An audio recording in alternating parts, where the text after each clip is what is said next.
नमस्कार। ये कहानी है एक रील की और एक रियल की। पहले रील की बात कर लेते हैं। तो रील की बात ये है कि एक पोस्टर जारी होता है और उसकी जो निर्माता हैं, निर्देशिका हैं, वो कहती है मैं चाहे ये करूँ, मैं चाहे वो करूँ। गोविंदा की फ़िल्मों की तरीके से जो होता है ना, वो आता है कि मैं चाहे ये पहनूँ, मैं चाहे वो करूँ। और उन्होंने अपना जब फ़िल्म का पोस्टर जारी किया तो उन्होंने लिख दिया, तमिल में लिखा। वो बात दूसरी है कि लीना नाम है इनका और तमिल में लिखा, नाम भी बता दिया मैंने आपको कि मेरे पास तो खोने के लिए कुछ है नहीं। मैं तो उनकी गरीब गुरबों की तरीके से, उन्होंने लिखा नहीं गरीब गुरबों की तरीके से, उन्होंने लिखा कि मैं तो साहब उन लोगों की आवाज़ बिना डर के उठाती रहूँगी जो जो जो नहीं कहते हैं अपनी बात, अपनी कर पाते हैं बात। गरीब नहीं कहा, लेकिन उन्होंने कहा कि हाँ, जो भी इधर-उधर टहलते घूमते हैं, उनकी आवाज़ नहीं उठ पाती है, वो दिखाती रहूँगी। दरअसल हुआ क्या ये बताना ज़रूरी है। एक काली पोस्टर फ़िल्म जो है, वो काली का पोस्टर आया और ये फ़िल्म अंग्रेज़ी में तय है कि अंग्रेज़ी में इससे पहले में ज़्यादा बनती हैं और फिर ये फ़िल्म जो है टोरंटो के आगा खान म्यूज़ियम में दिखाई गई, जहाँ पर एक सिलसिले एक अंडर द टेंट एक इवेंट था और अंडर द टेंट इवेंट में 18 शॉर्ट वीडियोस फ़िल्म बनाई गई और उसमें वैसे तो इनको डॉक्यूमेंट्री फ़िल्म कहा जाता है और वो बनाई। तो ये उस समारोह में फ़िल्म थी और कनाडा की फ़िल्म मेकर लीना मनी मेकलाई जो है, उन मोहतरमा ने इस फ़िल्म को बनाया और काली पोस्टर को बनाया, जिसमें काली देवी को, जो हम लोग बहुत पूजते हैं, उनको सिगरेट पीते हुए बड़े आराम से दिखाया और दूसरी तरफ उन्होंने बैकग्राउंड में LGBTQ के झंडे का उल्लेख किया। और उस फ़िल्म को उन्होंने जिस तरीके से दिखाया, उनका कहना था कि ये एक घटना है। कनाडा में अक्सर आप किसी गली-कूचों में, गलियों में अगर आप चले जाएँ जहाँ स्टॉल लगे होते हैं, तो वहाँ विभिन्न तरीके के लोग मिलते हैं और विभिन्न तरीके के लोग दिखते हैं। तो उसमें एक ये टहलती हुई देवी काली जी जाती हैं, जिनको जिनसे सब के साथ मिलती-जुलती हैं, सिगरेट भी पीती वगैरह-वगैरह। तो एक उन्होंने अपनी कल्पना में बहुत एक चीज़ बनाई, फ़िल्म बनाई और वो आपको बना ली है तो दिखाना भी है, दिखा दी। उन्होंने कहा, "भई मेरी मर्ज़ी, मैं चाहे जो करूँ, मैं चाहे वो करूँ, मैं चाहे ये करूँ।" अब जब ये हो गया तो उसके बाद थोड़ा बवाल मचना शुरू हुआ। कनाडा के एम्बेसी उच्चायुक्त की तरफ से इस पे आपत्ति दर्ज की गई। आपत्ति जब दर्ज की गई तो उसके बाद जहाँ पर ये फ़िल्म दिखाई गई थी अंडर द टेंट, तो वहाँ पर उन्होंने आगा खान म्यूज़ियम था वो, आगा खान म्यूज़ियम वालों ने फिर माफ़ी भी माँग ली कि साहब हमारा तो ये उद्देश्य नहीं था और गलती से ऐसा ये अपराध हो गया है हिंदू समुदाय के लिए, ये वगैरह हुआ।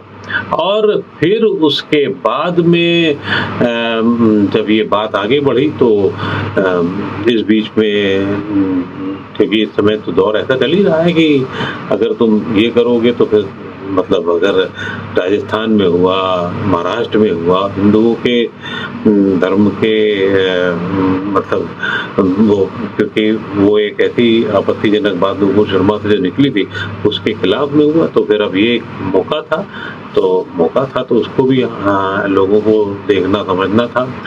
इसमें एक और दौर शुरू हो गया उनके खिलाफ FIR होने का। अब दिल्ली पुलिस ने कर ली, लखनऊ में हो गई और 4-5 बताते हैं अभी तक FIR हो गई हैं वो। लेकिन मोहतरमा लीला का कहना है नहीं, मैंने तो कुछ ऐसा खास किया ही नहीं है। और अब जो सोशल मीडिया है उस पर बाकायदा अरेस्ट लीना करके ट्रेंड भी करने लगा है। तो लीना का कहना था कि इसमें मेरा तो कुछ है ही नहीं, मेरे वो क्या है, मैंने तो सिर्फ ये एक मेरी कहानी दिमाग में थी जो टोरंटो के स्ट्रीट पर एक के बारे में थी। और आप अगर फ़िल्म देखेंगे तो मुझसे घृणा नहीं करेंगे, चाहे वो हिंदू हो चाहे कोई भी हो, आप सिर्फ कहेंगे हाँ ये घटना है। और वहाँ एक बहुरूपिया महिला या महिला पहुँचती है तो वो कभी किसी के साथ में जो वहाँ लोग बैठे हैं उनकी सिगरेट पी लेती है, कुछ उसके पीछे उस तरीके का पोस्टर होता है, वो यही है। ये सिर्फ़ एक जो है संवेदनशीलता है, स्वतंत्रता है, इसके साथ में ये इसको हमें मिलना चाहिए। जबकि दूसरी तरफ लोग कहते हैं इस संवेदनशीलता, स्वतंत्रता का दुरुपयोग नहीं करना चाहिए और किसी भी हालत में नहीं करना चाहिए। भारतीय हिंदू समाज में ये अक्सर इसके प्रति कोई बहुत ज़्यादा संवेदनशीलता नहीं रही है, लेकिन जब ये दौर ऐसा चल रहा है तब तो कम से कम कुछ लोगों को ये समझना चाहिए और इसी को लेकर के बाद में नेताओं के भी बयान आने लगे और जो खासतौर से आगे रहे हैं तो मध्य प्रदेश के होम मिनिस्टर ने तो ये तक कह दिया कि साहब ऐसे तो होना नहीं चाहिए, मैं तो यहाँ पे फिल्म ही नहीं चलने दूँ। वो बात दूसरी की वो शॉर्ट फिल्म थी तो वहाँ क्या चलेगी, लेकिन उन्होंने कहना था तो कह दिया और उन्होंने कहा कि साहब हम इस तरीके की किसी भी देवी के प्रति आपत्ति नहीं बर्दाश्त करेंगे। और तो और कनाडा वगैरह में भी इसका विरोध शुरू हुआ, तो ये सब होता रहा। लेकिन इसके साथ-साथ जो एक पैरेलल दूसरी चीज़, जब ये काली का मामला आया तो काली का बहुत सीधा मामला सीधे पश्चिम बंगाल से जुड़ जाता है। तो पश्चिम बंगाल में जो हुआ वो बहुत आपत्तिजनक था।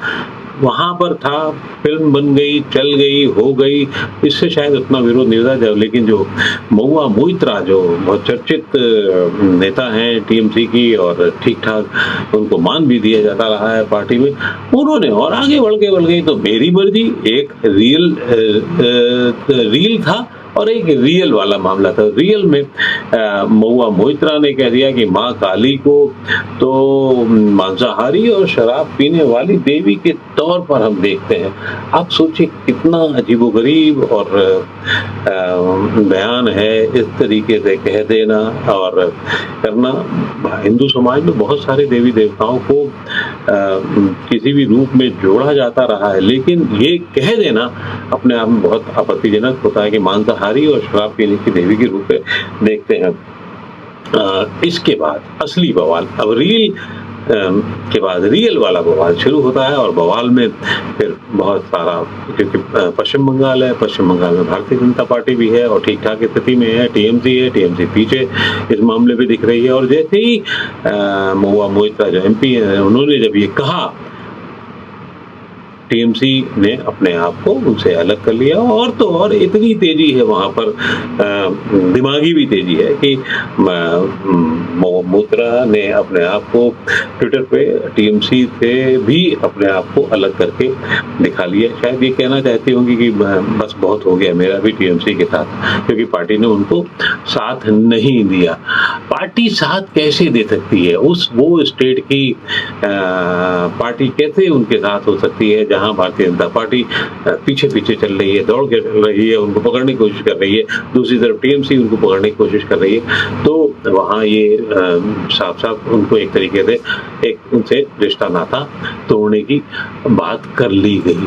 अब ऐसी स्थिति में आज तो यहाँ तक हुआ कि विपक्ष के नेता शुभेंदु अधिकारी और बाकी भारतीय जनता पार्टी बहुत ही एग्रेसिव हो गई है पूरे इस मामले को लेके, और आने वाले दिनों में मुझे लगता है कि इसमें काफ़ी बवाल होगा, उस पर काफ़ी मुश्किलें होंगी। ये बात अभी आप जान लें, ये पोस्टर का विवाद जो है भारतीय फिल्मों को लेकर के कोई नया नहीं है। 5-6 फिल्में तो मुझे भी याद आती हैं, जब एक तमिल फिल्म थी FIR, जिसको लेकर के अभी अज़रुद्दीन ओवैसी ने बवाल किया था कि इसमें साहब जो है ऑब्जेक्शनेबल कंटेंट है और जिस तरीके से कहा गया है मुस्लिम्स को लेकर के वो बहुत आपत्तिजनक है। फिर इसके पहले आपको याद होगा एक मल्लिका शेरावत हुआ करती थी, बहुत चर्चित नेत्री थी, आप जानते हैं कि किस वजह से चर्चित रही है वो। उनको उनकी फिल्म को लेकर के बवाल हुआ था। उसके पहले भी बजरंगी भाईजान को लेकर के स्थितियाँ बहुत अच्छी नहीं थी, उसमें भी था कि बजरंगी और भाईजान को साथ में जोड़ा गया। वो बात दूसरी कि वो एक बहुत ऐसा नहीं था जिसमें बहुत ज़्यादा बात थी, वो कुछ एक छोटे ग्रुप ने कहा था। लेकिन अब ऐसी स्थिति में क्या अब ये दिन आ गए हैं कि हमें बहुत सोच समझ करके फ़िल्में या कला संस्कृति की बातें की जानी होंगी और ये लिबर्टी जो अभी तक ली जाती रही है, ख़ासतौर से हिंदुओं के देवी-देवताओं के साथ, वो शायद आने वाले दिनों में देखना बहुत मुश्किल होगा। क्यों? क्योंकि पहले तो बहुत सारे देवी-देवताओं के बारे में ना जाने क्या-क्या कहा जाता रहा है और बाकी पार्टियों का देखेंगे तो आप कई लोग अभी हाल में असदुद्दीन ओवैसी के भाई ने एक बड़ा भारी और बहुत बेहुदा बयान दे दिया था देवी देवताओं को लेकर के। फिर अभी हमारे अजमेर शरीफ के जो नेक कारिंदे थे, उन्होंने जिस तरीके से नुपुर शर्मा को लेके कह दिया, वो बड़ा दुर्भाग्यपूर्ण रहा है।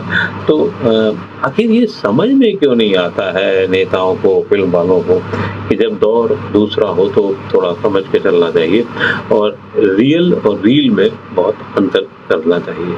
बाकी आप फैसला करें कि क्या किया जाना चाहिए। रियल में जो है वो एक अलग संवेदनशीलता को आपको अलग तरीके से देखना होगा और रील की संवेदनशीलता को एक अलग तरीके से देखना होगा। एक ये भी एक सवाल हो सकता है कि अगर आपको सिगरेट दिखाना ही है, किसी भी बहुरूपिये के रूप में दिखा सकते हैं आप, उसके लिए देवी-देवता की क्या ज़रूरत है? क्यों आप उसकी भावनाओं को भड़काते हैं? बहुत-बहुत शुक्रिया।